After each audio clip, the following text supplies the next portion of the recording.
हर मनुष्य के भीतर गुण भी होते हैं तो अवगुण भी होते हैं। अच्छी आदतें भी होती हैं तो बुरी आदतें भी होती हैं। अच्छी आदतें हमारे जीवन को सफल बनाती हैं तो बुरी आदतें हमारे जीवन को बर्बाद कर देती हैं। हमें तो हमेशा ऐसा ही लगता है कि हमारे जीवन में कोई भी बुरी आदत नहीं है, लेकिन हकीकत में तो हमें पता ही नहीं है कि हमारे भीतर कौन कौन सी बुरी आदतें हैं जो हमें सफल नहीं होने देगी। अगर हमें हमारी बुरी आदतों का पता लग जाए तो हम अपने जीवन में इन बुरी आदतों को छोड़ देंगे और एक सुखी जीवन जिएंगे, एक सफल व्यक्ति बन जाएंगे। बुरी आदतें कभी हमारे अंदर एक साथ प्रवेश नहीं करती, यह तो धीरे धीरे हमारे अंदर प्रवेश करती रहती है, जिसका हमें बिल्कुल भी पता नहीं चलता और हम बुरी आदतों के गुलाम हो जाते हैं। बुरी आदतें हमारे जीवन को बर्बाद कर देती हैं। अगर हमें इन बुरी आदतों का पता लग जाए तो हम इन्हें छोड़ भी सकते हैं, पर छोड़ने के लिए पहले पता तो होना चाहिए कि हमारे अंदर कौन कौन सी बुरी आदतें हैं जो हमें बर्बाद कर रही हैं। तो आइए आज मैं आपको ऐसी बातों के बारे में बताऊंगा जो कि आपकी जिंदगी बर्बाद कर रही हैं, जिन्हें अगर आपने अभी नहीं छोड़ा तो आप बर्बाद हो जाओगे। एक बार की बात है, महात्मा गौतम बुद्ध अपने शिष्यों को अच्छी व बुरी आदतों के बारे में बता रहे थे। गौतम बुद्ध शिष्यों से कह रहे थे कि अच्छी आदतें तो हमें सफल बनाती हैं और बुरी आदतें हमें असफल बनाती हैं। गौतम बुद्ध की बात सुनकर एक शिष्य ने उनसे पूछा कि हे गुरुदेव, यह बुरी आदतें कौन कौन सी हैं और यह किस प्रकार हमारे जीवन को बर्बाद कर रही हैं? क्या यह बुरी आदतें हमारे भीतर होती हैं या फिर यह बाहर से आती हैं? शिष्य की बात सुनकर गौतम बुद्ध ने शिष्य से कहा कि मैं तुम्हें यही तो बता रहा हूँ कि आखिर हमारे अंदर कौन कौन सी बुरी आदतें रहती हैं जो हमें बर्बाद करती हैं। हमारे भीतर कुछ भी नहीं होता, हम ही बुरी आदतों को धीरे धीरे अपनाते जाते हैं और हमें पता भी नहीं चलता। आज मैं तुम्हें यह सारी बुरी आदतें बताऊंगा जो हमारे जीवन को बर्बाद कर सकती हैं और हमें इन बातों से दूर ही रहना चाहिए। फिर गौतम बुद्ध अपने सभी शिष्यों से कहते हैं कि मेरी इन बातों को ध्यान से सुनना और हमेशा इनका ध्यान रखना। इन आदतों को अपने जीवन में कभी भी मत अपनाना, हमेशा इनसे दूर रहना। फिर गौतम बुद्ध पहली आदत बताते हैं, जरूरत से ज्यादा सोचना। गौतम बुद्ध सभी शिष्यों से कहते हैं कि सोचना बुरी बात नहीं है, सोचने से तो हम समस्या का समाधान निकाल सकते हैं। सोच सोचकर हम हर कार्य को संभव कर सकते हैं, लेकिन किसी भी चीज के बारे में जरूरत से ज्यादा सोचना बहुत ही गलत है। मान लो तुमसे कोई गलती हो गई और तुम उसके बारे में सोच सोचकर परेशान हो रहे हो कि शायद मैं यहाँ नहीं करता तो मेरे साथ यह गलती नहीं होती, या फिर मेरे से ये गलती नहीं होती। अगर मैं उस समय वहां नहीं जाता तो ये गलती मैं नहीं करता। मतलब उस घटना को जो बीत चुकी है, जिसे अब आप चाहो तो भी सही नहीं कर सकते, उसके बारे में बार बार सोच रहे हो और दुखी हो रहे हो। क्या तुम्हारे सोचने से जो गलती तुमसे हुई है वह सही हो जाएगी? नहीं होगी ना। तो फिर उस घटना के बारे में बार बार सोचकर क्यों परेशान हो रहे हो? बल्कि तुम्हें तो उससे सीख लेनी चाहिए कि अब यह गलती मैं दोबारा नहीं करूंगा। जब भी तुम कोई व्यापार शुरू करते हो, शुरू करने से पहले ही उसके बारे में सोचना शुरू कर देते हो कि अरे कहीं मैं असफल हो गया तो मेरा सारा धन तो ऐसे ही बर्बाद हो जाएगा। अरे तो क्या हुआ अगर तुम असफल भी हो गए? असफलता ही सफलता की पहली सीढ़ी होती है। जब हम पहली बार असफल होते हैं तो हमें हमारे असफल होने का कारण पता चलता है, जिससे अगली बार हम वह गलती वापस नहीं दोहराते और सफल हो जाते हैं। असफलता से हमें सीखने को मिलता है। जब हम दोबारा उस कार्य को शुरू करते हैं तो हमारे पास अनुभव रहता है, जिससे हम उस कार्य को और भी अच्छे से कर पाते हैं और सफलता हासिल कर पाते हैं। इसलिए हमें कभी भी जरूरत से ज्यादा नहीं सोचना चाहिए। जरूरत से ज्यादा सोचने पर हमें तनाव उत्पन्न होता है, हम चिड़चिड़े हो जाते हैं, किसी भी काम में हमारा मन नहीं लगता। किसी भी समस्या का समाधान तुम्हारे ज्यादा सोचने से नहीं होगा। कोई भी कार्य सोचने से पूरा नहीं होता, हमें कार्य को करना ही पड़ता है, तभी जाकर वह पूरा होता है। सोचते रहने से तो हम सोचते ही रह जाएंगे और हमारा कार्य भी पूरा नहीं होगा। फिर गौतम बुद्ध शिष्यों को दूसरी आदत के बारे में बताते हैं। वह आदत है अपनी तुलना दूसरों से करना। बुद्ध अपने सभी शिष्यों से कहते हैं कि कभी भी तुम्हें अपनी तुलना किसी और से कभी नहीं करनी चाहिए, क्योंकि इस प्रकृति ने हम सभी को अलग अलग तरह की शक्ति प्रदान की है। फिर हम दूसरों के जैसे कैसे बन सकते हैं? लेकिन अक्सर लोग दूसरों से अपनी तुलना करके दुखी व परेशान रहते हैं कि उनके पास कितना धन है, वह कितना अमीर है, मेरे पास तो कुछ भी नहीं, मैं कितना गरीब हूँ। लेकिन यह लोग भूल जाते हैं कि ईश्वर ने उन्हें इतना तो दिया है कि वह देख सकते हैं, सुन सकते हैं, चल सकते हैं, अपना कार्य स्वयं कर सकते हैं। किसी इंसान के हाथ नहीं है, पैर नहीं है, कोई देख नहीं सकता, कोई सुन नहीं सकता, लेकिन फिर भी वह खुश हैं क्योंकि वह अपनी तुलना किसी से नहीं करते। हर मनुष्य के अंदर अलग अलग गुण हैं। कोई वैद्य बन सकता है, कोई व्यापारी बन सकता है, कोई ज्ञानी बन सकता है। हर मनुष्य के अंदर एक सा गुण नहीं रहता। अगर दूसरा व्यक्ति व्यापारी है तो जरूरी नहीं कि आप भी उसे देखकर एक अच्छे व्यापारी बन सकें। तुम्हें अपने गुणों को पहचानना चाहिए और उसी के अनुसार व्यवसाय करना चाहिए, उसी के अनुसार कोई कार्य करना चाहिए, क्योंकि जो कार्य तुम्हें आता है तुम उसमें आसानी से सफलता हासिल कर सकते हो। वही अगर हम दूसरों के पीछे भागेंगे तो हमें असफलता ही मिलेगी। इसलिए जो तुम्हारे पास आए उसमें तुम्हें खुश रहना चाहिए और ईश्वर का धन्यवाद करना चाहिए। अपनी तुलना कभी भी दूसरों से नहीं करनी चाहिए। फिर गौतम बुद्ध तीसरी आदत के बारे में बताते हैं, स्वास्थ्य पर ध्यान नहीं देना। बुद्ध अपने सभी शिष्यों को बताते हैं कि पहली सुख निरोगी काया, दूसरा सुख धन और माया, स्वस्थ शरीर हमारे जीवन का आधार है। अगर हम स्वस्थ हैं तो हम जीवन के सभी सुखों का भोग कर सकते हैं और सभी परेशानियों से लड़ सकते हैं। लेकिन अगर हमारा स्वास्थ्य ठीक नहीं रहेगा तो चाहे फिर हमारे पास कितनी भी धन दौलत हो, हम उसका भोग नहीं कर सकते, वह हमारे किसी भी काम की नहीं। अगर हमारा स्वास्थ्य खराब रहेगा तो हम किसी भी कार्य को नहीं कर सकते। हम धन दौलत तो फिर से कमा सकते हैं, लेकिन अगर हमारा स्वास्थ्य एक बार खराब हो गया तो फिर वह धन दौलत भी हमारे स्वास्थ्य को ठीक नहीं कर सकती।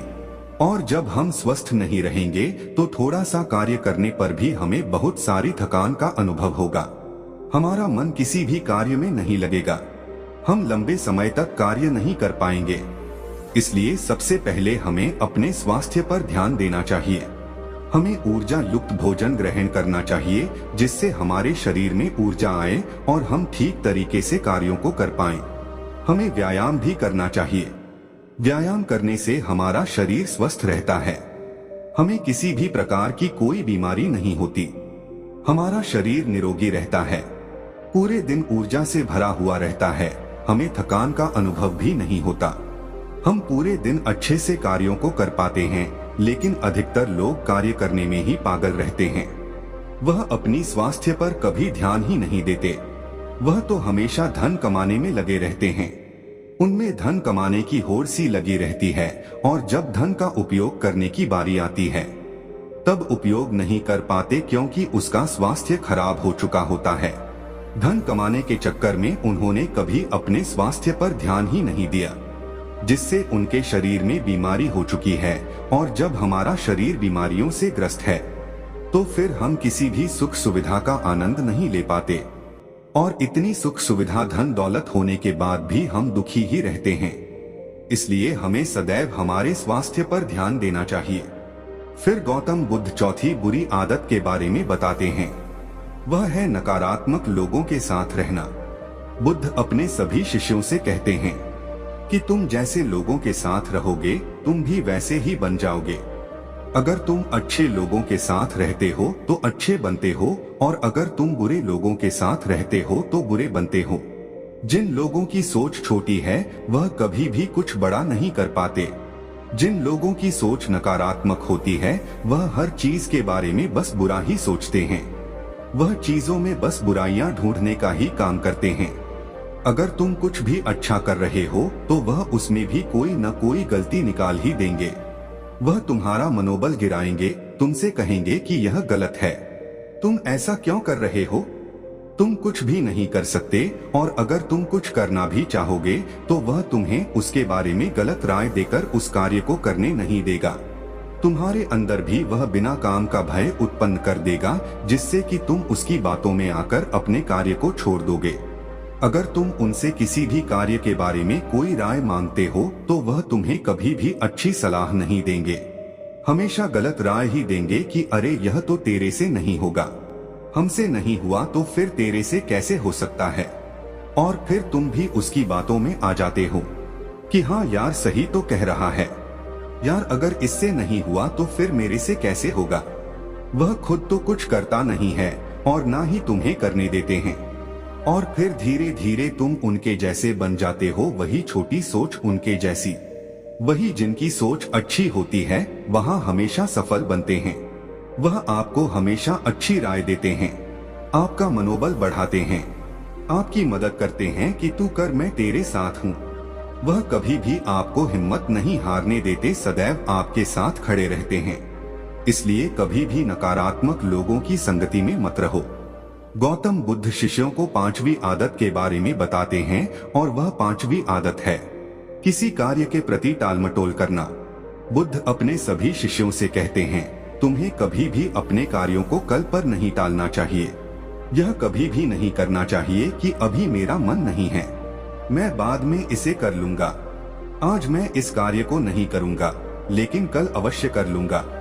अगर तुम इस तरह से कार्य को कल पर टालते जाओगे तो वह कार्य बढ़ता ही जाएगा, और जब बहुत सारा कार्य हो जाएगा तो तुम्हें उस कार्य को करने में आलस आएगा और तनाव उत्पन्न हो जाएगा। तब तुम यह सोचोगे कि अपने इतने सारे कार्यों को एक साथ कैसे करूं, और जब वह कार्य नहीं होगा तो तुम कार्य के प्रति तनाव में रहोगे, क्योंकि तुम्हारा कार्य समय पर पूरा होना चाहिए था। तब तो तुमने कार्य को किया नहीं, फिर तुम्हारा सारा काम बिगड़ जाएगा। कभी भी किसी कार्य को कल पर नहीं छोड़ना चाहिए, क्योंकि कल किसने देखा है, कल कुछ भी तो हो सकता है। माना आज तुम्हारे पास एक ही काम है, फिर तुमने सोचा कि कल कर लेंगे, फिर कल तुम्हें एक और कार्य मिल जाएगा। अब तुम दोनों को उस दिन कैसे करोगे? और अगर मान लो तुम कल छोड़े हुए काम को आज भी कर लोगे तो आज का कार्य रह जाएगा, और अगर आज के कार्य को करोगे तो जो तुमने कल का कार्य छोड़ा था वह रह जाएगा। जबकि दोनों ही कार्य जरूरी हैं, तो फिर आपको पछतावा होगा, तनाव होगा। आप सोचने लगेंगे कि काश मैंने कल का काम कल ही कर दिया होता तो आज मैं इस काम को समय पर पूरा कर पाता। और जब आप अपने दोनों कार्यों को एक साथ पूरा करने की कोशिश करोगे तो आपका एक भी कार्य पूरा नहीं होगा। इसलिए अपने हर कार्य को हमें समय पर ही पूरा करना चाहिए, उसे कल पर कभी नहीं टालना चाहिए। फिर गौतम बुद्ध शिष्यों को 6ठी आदत के बारे में बताते हुए कहते हैं कि देर से उठना। गौतम बुद्ध अपने सभी शिष्यों को कहते हैं कि सूर्य की किरणों के फैलने तक भी अगर तुम नहीं उठते हो और देर से उठते हो तो तुम्हारा सारा दिन आलस से भरा हुआ रहेगा, तुम्हारा किसी भी कार्य में मन नहीं लगेगा, पूरे दिन आलस आता रहेगा और पूरा दिन थका थका महसूस करोगे। इसलिए हमें सुबह प्रातःकाल सूर्य की किरणों से पहले ही उठ जाना चाहिए और इस प्राकृतिक सौंदर्य का आनंद उठाना चाहिए। सुबह का समय बहुत ही शांत होता है, हम अपने सभी कार्यों को शांतिपूर्ण ढंग से कर पाते हैं। सुबह जल्दी उठने से हमारे शरीर में ऊर्जा का संचार होता है, हम पूरे दिन ऊर्जावान महसूस करते हैं, हमें पूरे दिन आलस नहीं आता और हम तरोताजा महसूस करते हैं। लेकिन सुबह जल्दी उठने के लिए हमें जल्दी सोना भी तो चाहिए। हमें अपना समय निर्धारित करना चाहिए कि हमें कब सोना है, कब उठना है, तभी हम सुबह जल्दी उठ पाएंगे। फिर गौतम बुद्ध शिष्यों को 7वीं बुरी आदत के बारे में बताते हैं। वह 7वीं बुरी आदत है समय को बर्बाद करना। बुद्ध अपने सभी शिष्यों से कहते हैं कि हमें कभी भी खास समय का इंतजार नहीं करना चाहिए, बल्कि अपने हर समय को खास बनाना चाहिए। हमें हर पल का आनंद उठाना चाहिए, किसी भी पल को बर्बाद नहीं करना चाहिए, क्योंकि अगर हमने समय को बर्बाद किया तो फिर समय उल्टा पड़कर हमें बर्बाद करेगा। हमने उसका दुरुपयोग किया तो फिर समय उल्टा पड़कर हमारा दुरुपयोग करेगा, हमें बर्बाद कर देगा। हम अपने जीवन में सब कुछ वापस ला सकते हैं, लेकिन बीता हुआ समय कभी भी वापस नहीं आ सकता। अगर कोई हमारा धन छीन ले तो हम उसे वापस कमा सकते हैं, लेकिन अगर एक बार समय निकल गया तो फिर वह कभी भी लौटकर नहीं आ सकता। और एक बात हमेशा याद रखना, तुम धन के बदले कभी भी अपना बीता हुआ समय खरीद नहीं पाओगे। समय निरंतर चलता रहता है, यह कभी नहीं रुकता, इसलिए तुम्हें भी समय के साथ चलना चाहिए और सभी कार्य समय रहते पूरे कर लेने चाहिए, तभी तुम्हें सफलता हासिल होगी। अगर समय को बर्बाद करोगे तो समय तुम्हें बर्बाद करेगा और फिर सफलता के सपने देखने वाले तुम भी असफल रह जाओगे। फिर अंत में गौतम बुद्ध कहते हैं कि मेरे द्वारा बताई गई यह 7 बुरी आदतें आज ही छोड़ देना, वरना तुम जिंदगी में कभी भी सफल नहीं हो पाओगे। दोस्तों, उम्मीद है आज के इस वीडियो से आपने जरूर कुछ न कुछ मूल्यवान सीखा होगा, तो इस वीडियो को एक लाइक और शेयर जरूर कीजिएगा। मिलते हैं अगले वीडियो में, तब तक के लिए धन्यवाद।